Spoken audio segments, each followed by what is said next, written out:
여호수아서 1장 1절부터 9절까지의 말씀인데요. 우리 다 함께 한 목소리로 봉독하겠습니다. 1장 1절입니다.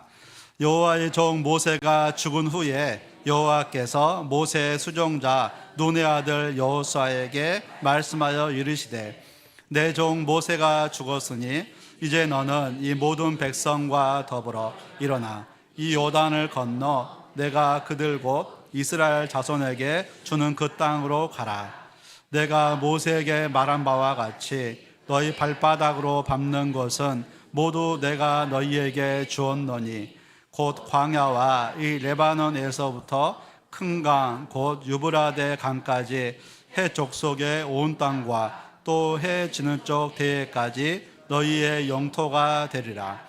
내 평생에 너를 능히 대적할 자가 없으리니 내가 모세와 함께 있었던 것 같이 너와 함께 있을 것임이니라. 내가 너를 떠나지 아니하며 버리지 아니하리니 강하고 담대하라. 너는 내가 그들의 조상에게 맹세하여 그들에게 주리라 한 땅을 이 백성에게 차지하게 하리라.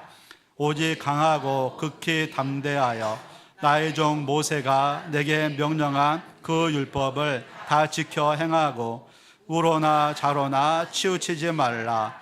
그리하면 어디로 가든지 형통하리니 이 율법책을 내 입에서 떠나지 말게 하며 주야로 그것을 묵상하여 그 안에 기록된 대로 다 지켜 행하라.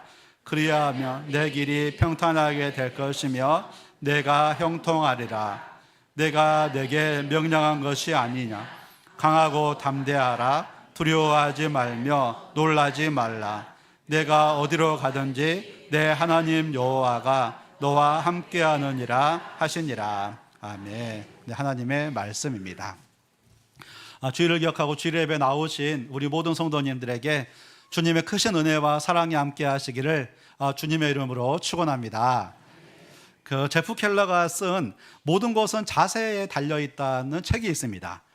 이 책에서 저자는 태도는 세상과 나를 이렇게 연결하는 창문이다라고 말을 합니다. 그러면서 내가 세상에 대해서 좋은 태도를 가지면 세상은 밝고 긍정적으로 보이지만 내가 세상에 대해서 태도가 좋지 않으면 세상이 흐리게 보이고 세상이 이렇게 우울하게 보인다. 그렇게 말을 합니다. 그래서 우리가 세상에 대해서 좋은 태도를 가지고 살 것을 말하고 있고요. 그리고 특별하게 우리의 언어만 바뀌어도 우리가 세상을 좀 더 나게 이렇게 이제 살 수 있다고 합니다. 그래서 부정적인 언어를 사용하지 않고 긍정적인 언어를 사용하며 살 때 우리는 세상에서 좋은 태도를 가지고 살아갈 수가 있고 좀 더 나은 인생을 우리가 살아갈 수가 있습니다. 그렇습니다. 우리는 이 땅을 살아갈 때 능력도 중요하지만은요, 능력보다 더 중요한 것이 태도입니다. 그래서 부부 관계가 이렇게 좋으려면은요, 부부 간에 좋은 태도를 가져야 됩니다. 결혼한 지 30년, 40년, 50년이 지나도 마치 신혼부부처럼 그 부부 관계가 좋은 태도를 이렇게 이제 서로를 향하여서 우리가 가져가야 되는 것이고요. 또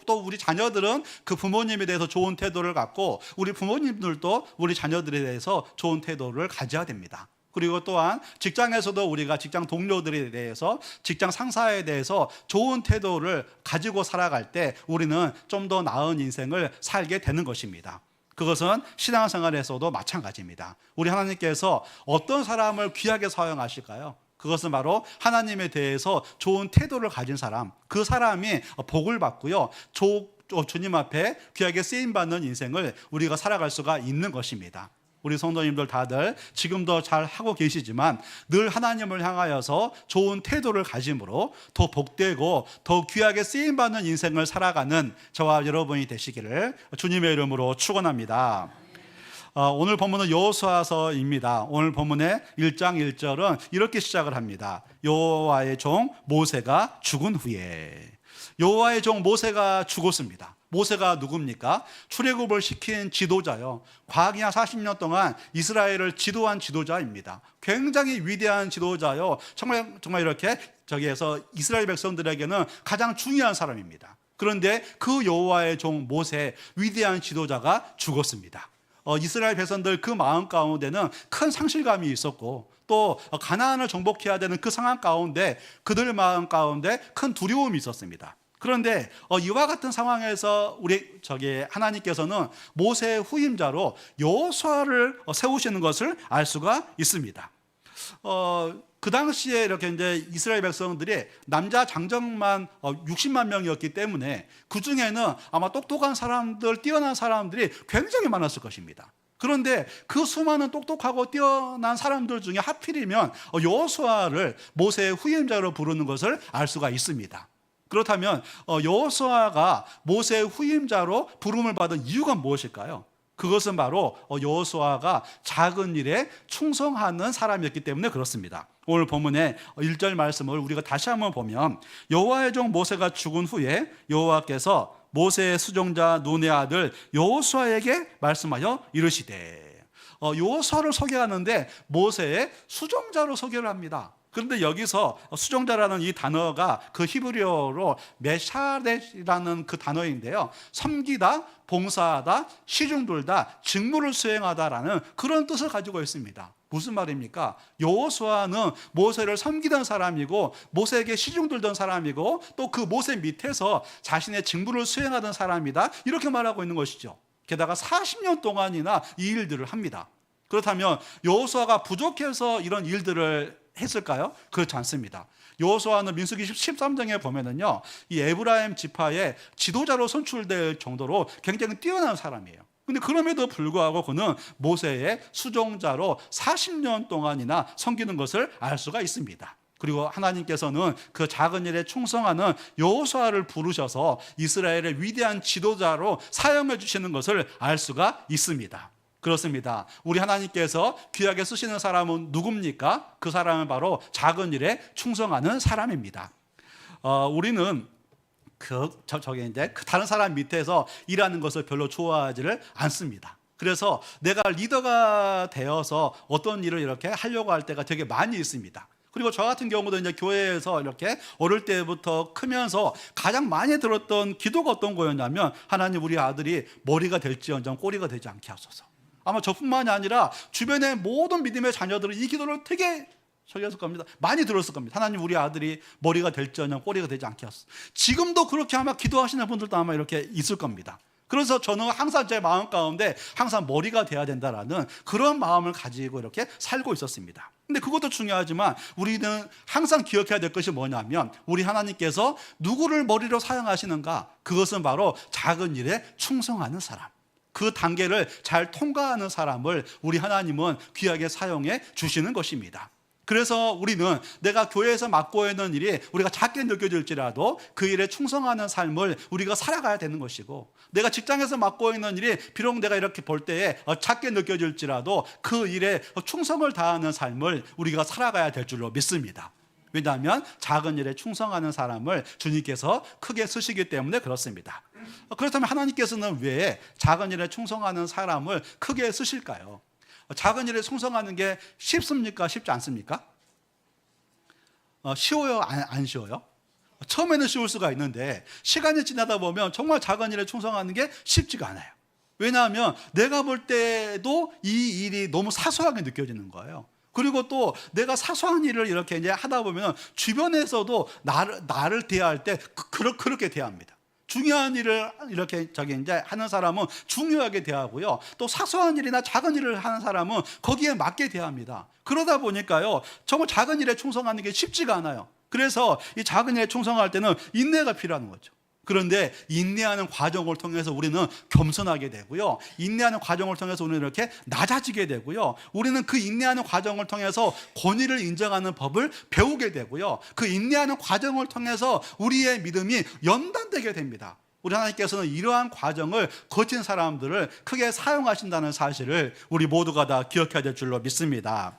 로마서 5장 3절 4절 말씀이죠. 다만 이뿐 아니라 우리가 환난 중에도 즐거워하나니 이는 환난은 인내를, 인내는 연단을, 연단은 소망을 이루는 줄 알미니라. 우리가 어떤 일에 대해서 인내를 하게 되면 인내를 통해서 우리가 연단되게 돼요. 정말 성품이 연단되게 되고 믿음이 연단되게 되고 내 자아가 깨뜨려지게 됩니다. 그런데 이것이 복이라는 거예요. 이 기간들만 잘 통과하게 되면 우리는 하나님께 귀하게 쓰임받는 삶을 다 살게 되는 것입니다. 우리 사랑하는 성도 여러분, 지금 내가 교회에서 맡고 있는 일이 정말 작게 느껴질 때, 그리고 내가 직장에서 맡고 있는 일이 너무나 작게 느껴질 때, 그럼에도 불구하고 그 일에 충성을 다하시기 바랍니다. 때가 되면 우리 하나님께서 귀하게 사용해 주실 줄로 믿습니다.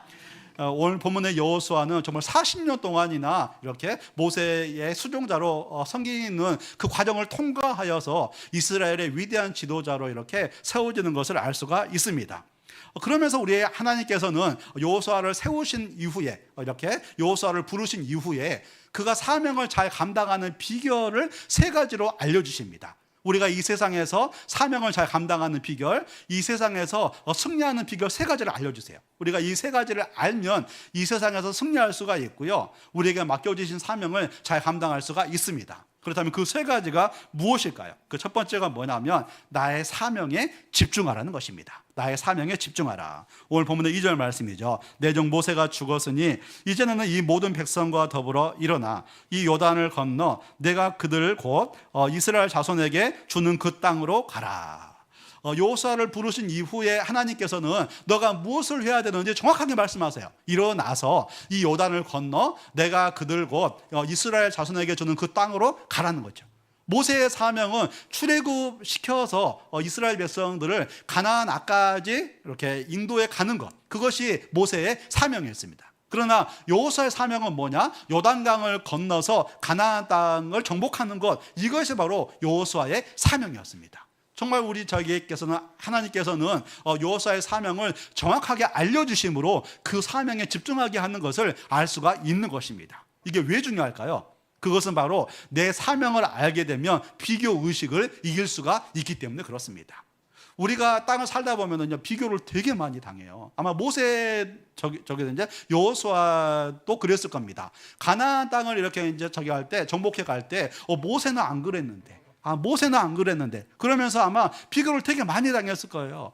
우리 성도님들도 그렇지 않습니까? 이제 저기가 신임 순장님이 되었는데, 그 전에 순장님은 안 그랬는데, 그 전에 부장님은 안 그랬는데, 또 이렇게 이제 직장에서도 그 전에 우리 그 상사는 안 그랬는데, 그러면서 끊임없이 비교를 당합니다. 그런데 이 비교를 이기는 힘이 무엇인가? 그것은 바로 나의 사명에 집중하는 것이라는 거죠.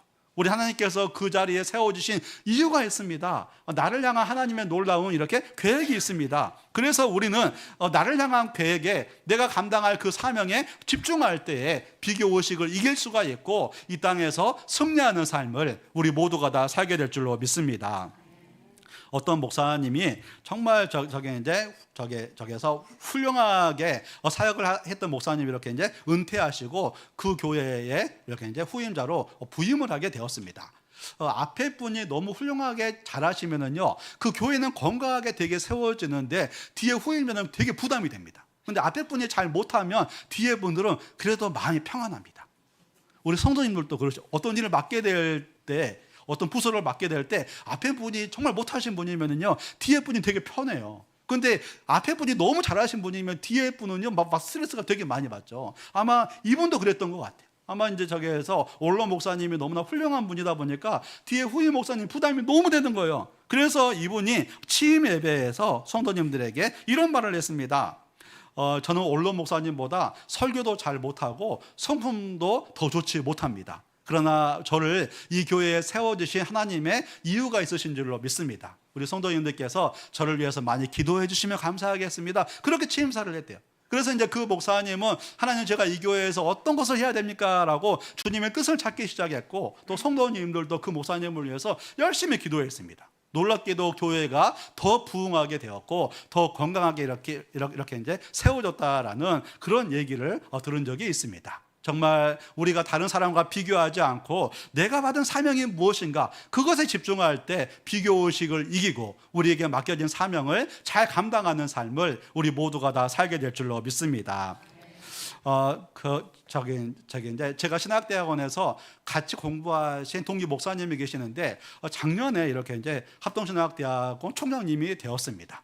이제 주변에서 볼 때는 총장님과 목회자 그러면서 이렇게 이제 비교하면서 야 정말 부럽다 그런 생각이 들 수도 있습니다. 근데 제 동기 목사님들을 보면은요, 그 총장님에 대해서 이렇게 지지해주고 계속 도와주려고 하지, 막 비교하거나 부러워하거나 시기하고 질투하는 분들이 거의 없으세요. 하여튼 제가 알고 있는 한은 거의 없어요.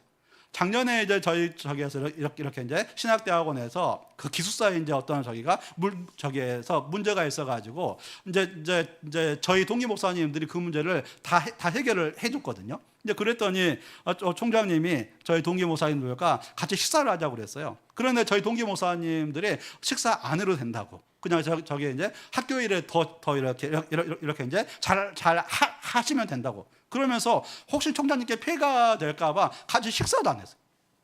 왜 그렇습니까? 비교하면서요, 시기 질투를 전혀 하잖아요. 왜요? 사명이 다르다는 것을 알기 때문에 그렇습니다. 총장님은 총장님의 사명이 있고 목회자는 목회자의 사명이 있다는 것을 알고 있다 보니까요, 전혀 비교하지 않고 오히려 지지해 주는 것을 알 수가 있는 것입니다. 만약에 내가 교회에서 이렇게 이제 직장에서 누군가가 비교를 하고 있다면요, 내가 내 사명을 아직 발견하지 못한 것입니다. 내 사명이 무엇인지 찾으시고 그 사명에 집중함으로 말미암아 비교를 이기며 살아가는 우리 모두가 되시기를 주님의 이름으로 축원합니다.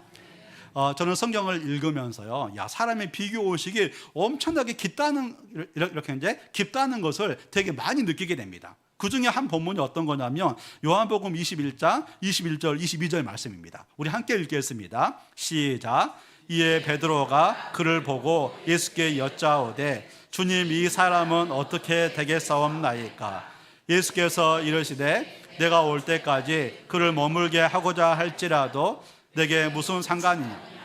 너는 나를 따르라 하시더라. 아멘. 이 부분만 보면 되게 이상한데요, 그 요한복음 21장 앞부분을 보면 너무나 감격스러운 장면이 있어요. 베드로가 예수님을 3번 부인했는데 예수님은 베드로를 다시 찾아가 주셔서 너가 이 사람들보다 나를 더 사랑하느냐? 제가 주님을 사랑하는 줄 주님께서 아십니다. 내 양을 먹이라. 너가 이 사람들보다 나를 더 사랑하느냐? 제가 주님을 사랑하는 줄 주님께서 아십니다. 너는 내 어린 양을 치라. 그러면서 정말 하나님의 용서와 사랑을 충만하게 경험을 하거든요. 그런데 옆에 보니까 사도 요한이 있는 거예요. 베드로의 라이벌 사도 요한이 있는 거예요. 그러니까 그러한 용서와 그런 사랑을 받은 베드로가 그 사건 후에 묻는 거죠. 예수님, 사도 요한은 어떻게 될까요?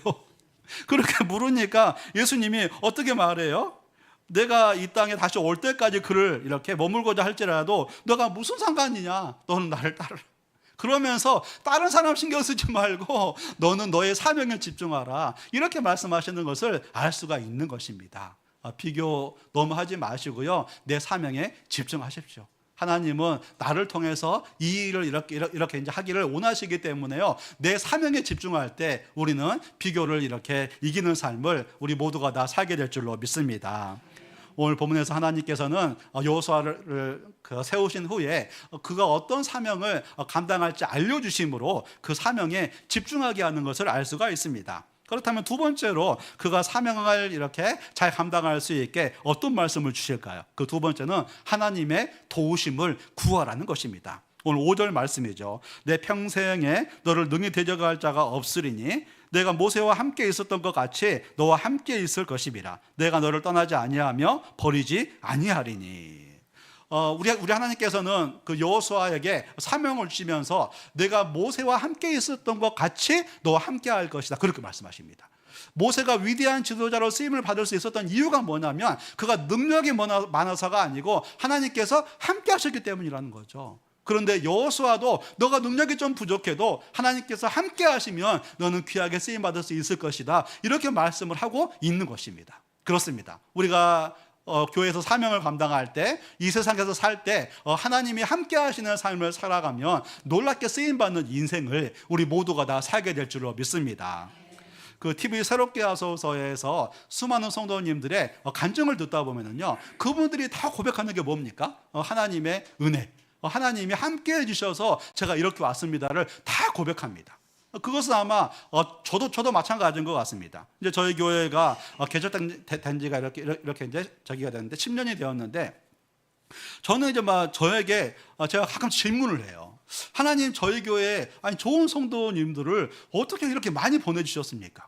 우리 성도님들끼리는 이렇게 이제 저기 할 수 있는데 잘 저기 모를 수가 있는데요. 성도님들 한 명 한 분 한 분들이 너무나 좋으신 분들이에요. 그래서 저는 이 좋은 성도님들이 다 어디서 왔을까 그런 생각을 늘 해요. 그리고 10년 만에 교회를 어떻게 이렇게 든든하게 세워주셨을까 그 생각을 늘 합니다. 그런데 그 답은 늘 하나예요. 하나님의 은혜라는 거죠. 정말 하나님께서 함께 해주셔서 하나님께서 은혜 주셔서 너무나 좋은 성도님들을 보내주셨고 교회가 든든하게 세워졌구나 그 생각을 늘 하게 됩니다. 우리가 좀 부족해도요 이렇게 하나님이 함께 하시면 이 세상에서 승리하는 삶을 우리 모두가 다 살게 되는 줄로 믿습니다. 순장의 직분도 하나님이 함께 하시면 잘 감당할 수가 있고, 부장의 직분도, 권사의 직분도, 장로의 직분도, 안수집사의 직분도요 하나님께서 함께 하시면 우리가 잘 감당할 수 있게 되는 줄로 믿습니다. 그렇다면 이 하나님이 함께 하심은 어떻게 경험할 수가 있을까요? 하나님께서는 모든 성도님들과 다 함께 하세요. 우리가 예수님을 믿으면 성령 하나님께서 우리 마음 가운데 오셔가지고요 모든 성도님들과 하나님은 함께 하세요. 근데 그 하나님의 함께 하심을 어떻게 경험할 수가 있을까요? 그것은 바로 기도입니다. 히브리서 4장 16절 말씀이죠. 우리 함께 읽겠습니다. 시작. 그러므로 우리는 긍휼하심을 받고 때를 따라 돕는 은혜를 얻기 위하여 은혜의 보좌 앞에 담대히 나아갈 것이니라. 하나님의 은혜가 필요하면, 하나님의 도우심이 필요하면 은혜의 보좌 앞에 담대히 나아오라라고 이렇게 말씀하고 있습니다. 우리 성도님들, 하나님 은혜가 필요하십니까? 그러면 은혜의 보좌 앞에 나가라는 거죠. 구원은 은혜예요. 구원은 선물입니다. 그냥 내가 아무것도 하지 않아도요 믿기만 하면 내가 구원을 받습니다. 그러나 구원을 받은 이후에 하나님의 은혜를 경험하는 것은요 은혜의 보좌 앞에 나가야 돼요. 하나님 앞에 기도하셔야 되세요. 그러할 때 충만한 하나님의 함께 하심과 하나님의 은혜를 풍성하게 누리게 될 줄로 믿습니다. 순장님들이 하나님의 함께 하심을 충만하게 경험하고 싶다면 은혜의 보좌 앞에 나가셔야 되는 것이고요. 권사님들, 안수집사님들, 이렇게 이제 장로님들, 모든 성도님들이 하나님의 함께 하심을 경험하고 싶다면 은혜의 보좌 앞에 나아가셔야 되세요. 그래서 새벽 기도에 더 많이 나와서 기도하셔야 되시고, 금요 기도회에 더 많이 나와서 기도하셔야 되세요. 열심히 기도하셔야 되세요. 그러면 우리는 어디에서든지 하나님의 함께 하심을 경험할 수가 있고 승리하는 삶을 우리 모두가 다 살게 될 줄로 믿습니다. 한 10여 년 전에 성도님 한 분이 이렇게 이제 저를 찾아왔어요. 그분이 왜 찾아왔냐면 자기 아파트 단지에 젊은 새내기 이사를 왔는데 교회에 다닌 지 2, 3년밖에 안 됐는데 믿음에 성장하고 하나님의 능력을 너무 많이 경험하는 거예요. 근데 자기는 교회를 다닌 지 20년이 지났는데도 하나님의 은혜를 잘 경험하지 못하는 거였어요. 같은 교회를 다니고 있는데도 자기가 하나님의 은혜를 20년이 지나도 잘 경험하지 못하니까 이분이 너무 궁금한 거예요. 그래서 저를 찾아와서 이렇게 상담을 했습니다. 제가 그분과 대화를 하면서 한 가지 이렇게 저기 줬습니다. 이렇게 이제 미션을 줬습니다. 기도하라는 그 하나님의 말씀이 들리면 기도하러 나오십시오. 전도하라는 그 하나님의 말씀에 부담이 느껴지시면요 한번 전도를 해보십시오라고 그렇게 말씀을 드렸어요. 왜요? 구원받은 이후에 하나님의 은혜는 우리가 말씀에 순종할 때 우리가 경험할 수가 이렇게 있기 때문에 듣는 데서 그치지 말고 한번 순종을 해보시라고 그랬어요. 그래서 이제 자기가 이렇게 이제 몇 개월이 지나다 보니까 그분의 얼굴이 이렇게 밝아지는 것을 보았습니다. 우리가 하나님의 도우심을 구할 때 그 하나님의 함께하심을 풍성하게 경험하게 될 줄로 믿습니다. 우리 마음에 정말 답답한 문제가 있다면 이 하나님의 도우심을 구하며 나아가는 저와 여러분이 되시기를 주님의 이름으로 축원합니다. 오늘 본문에서 하나님께서는 여호수아를 세우신 이후에 내가 너와 함께함이니 하나님의 도우심을 구하라라고 이렇게 말씀하고 있습니다. 그렇다면 세 번째 마지막으로 이렇게 여호수아가 사명을 잘 감당할 수 있도록 주시는 말씀이 뭘까요? 그 세 번째는 바로 말씀을 기준 삼으라는 것입니다. 말씀을 기준 삼으라. 7절 8절 말씀입니다. 우리 함께 읽겠습니다. 시작. 오직 강하고 극히 담대하여 나의 종 모세가 내게 명령한 그 율법을 다 지켜 행하고 우로나 좌로나 치우치지 말라. 그리하면 어디로 가든지 형통하리니 이 율법책을 내 입에서 떠나지 말게 하며 주야로 그것을 묵상하여 그 안에 기록된 대로 다 지켜 행하라. 그리하면 내 길이 평탄하게 될 것이며 내가 형통하리라. 아멘. 우리 하나님께서 여호수아에게 주시는 말씀 중에 율법책을 내 입에서 떠나지 말게 하고 주야로 그것을 묵상하라, 이렇게 말씀하고 있습니다. 우리가 말씀을 항상 암송을 하고 주야로 말씀을 묵상하다 보면은요, 내 마음이 말씀의 지배를 받게 되고요, 내 생각이 말씀의 지배를 받게 되고요, 내 삶이 말씀의 지배를 받게 됩니다. 그러면서 누리는 유익 중에 한 가지가 뭐냐면 좌우로 치우치지 않는다는 것입니다. 우리가 세상을 살다 보면은요, 내 마음을 흔드는 것들이 되게 많이 있어요. 사람의 말들 때문에 내 마음이 흔들리고요, 또 주변 환경 때문에 내 마음이 이렇게 흔들립니다. 특별하게 리더가 되면은요, 내 마음을 이렇게 이제 저희가 흔드는 것들이 더 많아져요. 정말 수많은 사람들의 이렇게 하면서 말을 들으면서 수많은 환경에 노출되면서 내 마음이 사정없이 흔들릴 때가 되게 많이 있습니다. 근데 그때 내 마음의 중심을 잡아주고 내 마음의 기준을 잡아주는 것이 뭐냐? 그것이 바로 말씀이라는 것입니다. 말씀을 주야로 묵상하면서 그 말씀에서 내가 떠나지 않게 될 때 그 말씀이 나를 흔들리지 않게 하고 세상의 기준이 되고 세상을 분별하며 살아가는 삶을 우리 모두가 다 살게 될 줄로 믿습니다. 말씀을 조금 읽으면은요, 세상을 이기지를 못해요. 그러나 말씀을 풍성하게 읽으면, 풍성하게 묵상을 하게 되면 내 마음의 중심이 잡히게 되고요, 세상에 이렇게 흔들리지 않는 삶을 우리가 살게 되는 것입니다. 그것은 저도 마찬가지예요. 저도 이제 막 교회를 섬기다 보면 수많은 말들과 수많은 환경에 많이 노출을 되거든요. 근데 그러한 상황 가운데 제 마음의 중심이 무엇을 잡아주는가? 그것은 바로 말씀입니다. 참 신기하게도 그 큐티 말씀을 통하여서 이렇게 하는 말씀인데, 날마다 읽는 성경 통독하는 그 말씀을 통하여서 그 말씀이 제 마음을 항상 붙잡아줘요. 어제 아침이었습니다. 혹시 우리가 하고 있는 그 생명의 산 큐티가 어제부터 요나서가 시작됐다는 사실을 혹시 아십니까? 모르셨죠?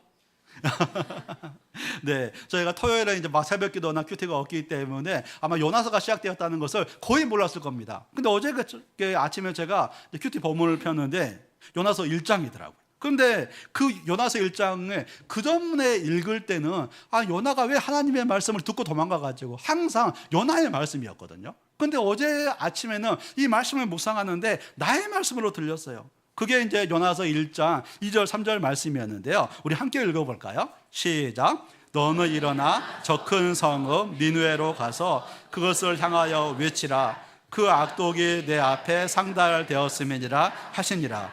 그러나 요나가 여호와의 얼굴을 피하려고 일어나 다시스로 도망하려 하여 요바로 내려갔더니 마침 다시스로 가는 배를 맞는지라.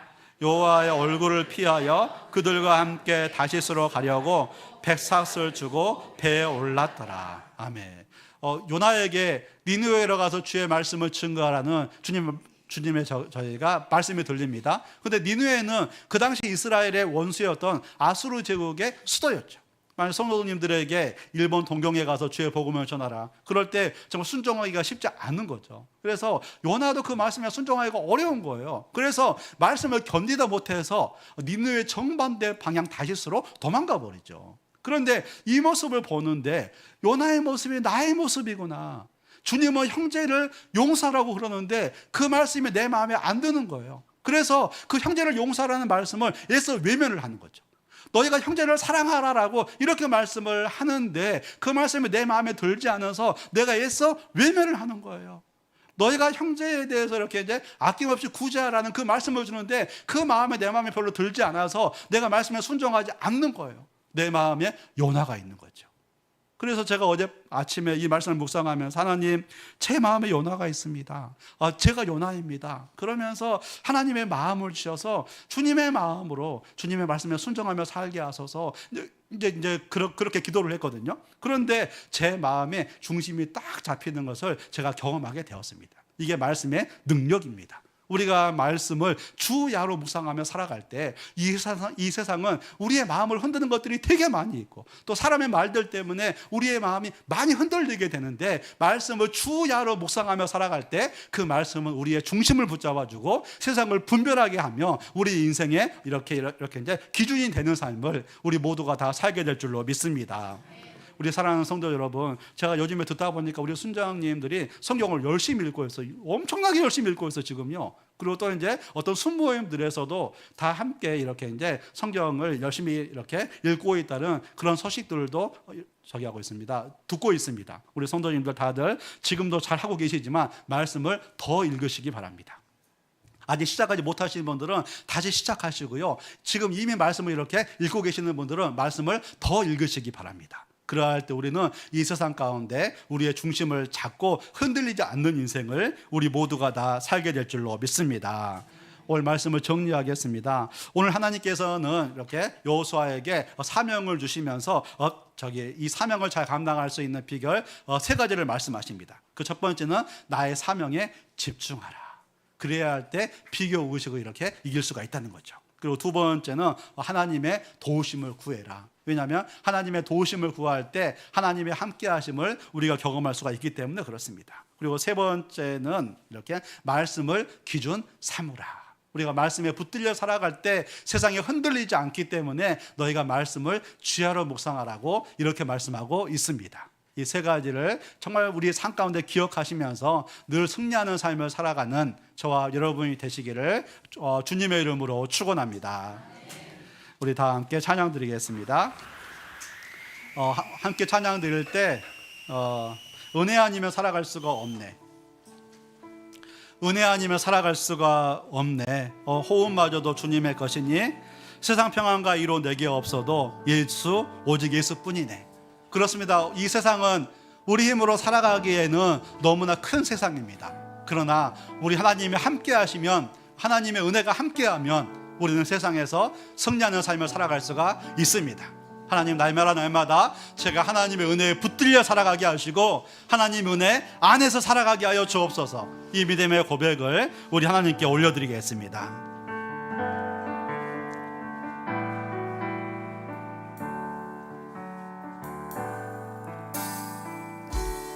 은혜 아니면 살아갈 수가 없네. 호흡마저도 다 주의 것이니 세상 평안과 위로 내게 없어도 예수 오직 예수뿐이. 다시 한번 고백합니다. 은혜 아니면 살아갈 수가 없네. 은혜 아니면 살아갈 수가 없네. 호흡마저도 주님의 것입니다. 호흡마저도 다 주의 것이니 세상 평안과 위로 내게 없어도 위로 내게 없어도 예수 오직 예수뿐이. 크신 계획 다 볼 수도 없고 크신 계획 다 볼 수도 없고 작은 고난에 지쳐도 주께 묻길 나의 모든 삶 버티고 견디게 하시네. 은혜 아니면 살아갈 수가 없습니다. 은혜 아니면 살아갈 수가 없네. 나의 모든 것 다 주께 맡기니 참된 평안과 위로 내게 주신 주 예수 오직 예수뿐이. 모든 것이 은혜입니다.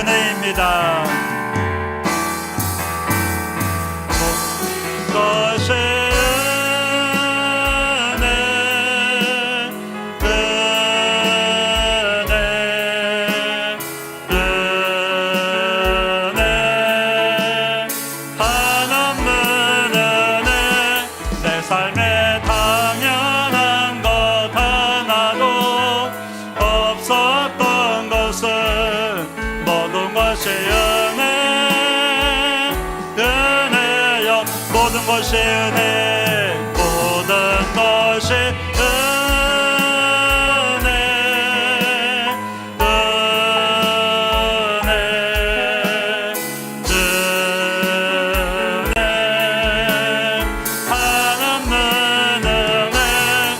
삶에 당연한 것 하나도 없었던 것을 모든 것이 은혜였소. 우리 다 함께 오늘 주신 말씀을 기억하며 기도하기를 원합니다. 우리가 이 세상에서 많은 어려움을 당하지만 기억해야 됩니다. 우리는 하나님이 함께하는 사람입니다. 이 세상에서 너무나 큰 문제를 만나지만 우리는 하나님이 함께하는 사람입니다. 모세와 함께한 것 같이 주님께서 여호수아도 함께한다고 말씀하시고 여호수아와 함께한 것 같이 하나님께서 우리와 지금도 함께하고 계십니다. 그 함께하심은 어떻게 경험할 수가 있는가? 그것은 바로 기도입니다. 우리는 그냥 기도를 그냥 교회 와서 하니까 너무나 쉽게 생각하지만 기도는 하나님의 함께하심을 경험하는 통로입니다. 이 시간 우리 마음에 짓누르고 우리 마음을 무겁게 하는 것들을 주님 앞에 올려드리며 기도합시다. 하나님, 정말 제가 삶 가운데 가정의 문제가 있고 제 삶에 자식의 문제가 있고 제 삶에 직장 동료와의 문제가 있고 직장의 문제가 있습니다. 이 시간 제 마음의 기도 제목들을 하나님 앞에 올려드립니다. 하나님 불쌍히 여겨주셔서 하나님 불쌍히 여겨주셔서 이 삶의 문제가 풀어지게 하여 주시고 날마다 주님과 동행하는 삶을 제가 살아가게 하여 주시옵소서. 우리의 삶의 기도 제목들을 주님 앞에 올려드리면서 우리 다 함께 합심해서 기도하겠습니다. 거룩하신 하나님 아버지, 거룩하신 하나님 아버지, 우리는 하나님이 함께하는 사람들입니다.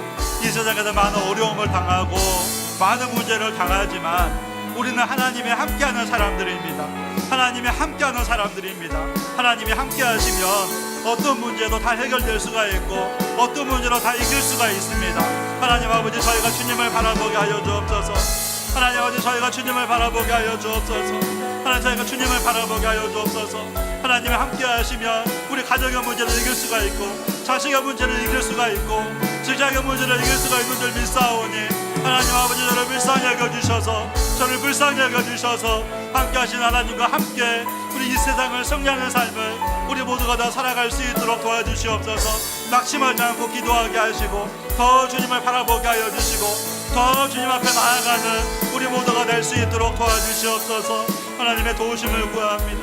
하나님의 은혜를 구합니다. 저희들을 붙잡아 주시고 오직 주님을 바라보게 하여 주시고 날마다 주님의 인도하심을 받으며 살아가는 우리 모두가 되게 하여 주시옵소서. 하나님 아버지, 불쌍히 여겨주시고 한섭하여 주시고 강권하여 주시고 오직 하나님의 인도하심에 이끌림을 받아 우리 모두가 다 살아갈 수 있도록 도와주시옵소서. 하나님 아버지, 도와주시옵소서.